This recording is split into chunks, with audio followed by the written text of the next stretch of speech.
namakivaky rano, Niroso sy nilamina, satria Ianao nandamina. Ianao teo akaiky, nampitony ny fo, dia namaky izany lalina, feno fiadanam-po.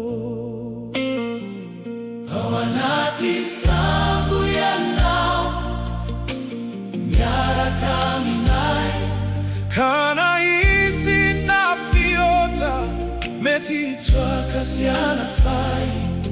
Diaza avela nadino, fa Ianao dia tsy mba manary.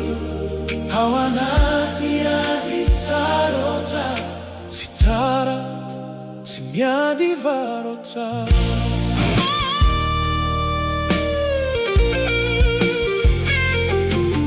Tonga tampoka nirivotra, miakatra ny onja, ny korontana ny fo, very fanay.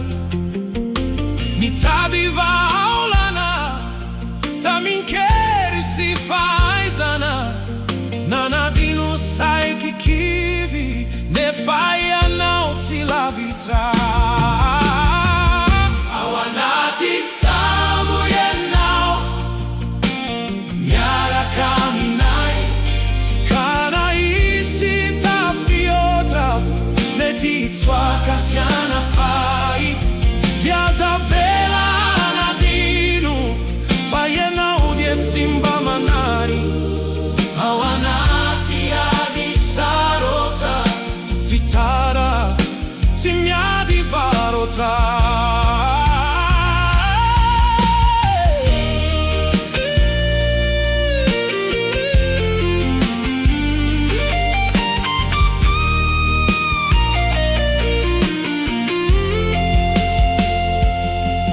Rehefa reraka faela, tsy nahita vahaolana, dia niantso anao indray, tao anaty torimaso.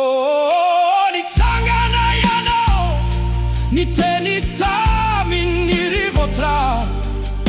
dia tony ny tafiotra, ny sento sy fataotra. ao anaty sambo Ianao, miaraka aminay, Kana hisy tafiotra, mety hitsoaka sy hanafay. Diaza avela nadino, fa Ianao dia tsy mba manary. ao anaty miadi-varotra, Tsy tara, tsy miadi-varotra. Na hoany izahay no matahotra, Ianao eo nefa ny foko mbola miororo. ampianaro ao atoky, Na dia eo aza ny onja, fa ny teninao ihany no mampitony riaka. Sy mijano na tafiotra, ao anaty sambo Ianao, oh, miaraka aminay, kana hisy tafiotra, mety hitsoaka sy hanafay. Diaza avela nadino, fa Ianao dia tsy mba manary. ao anaty miadi-varotra, Tsy tara, tsy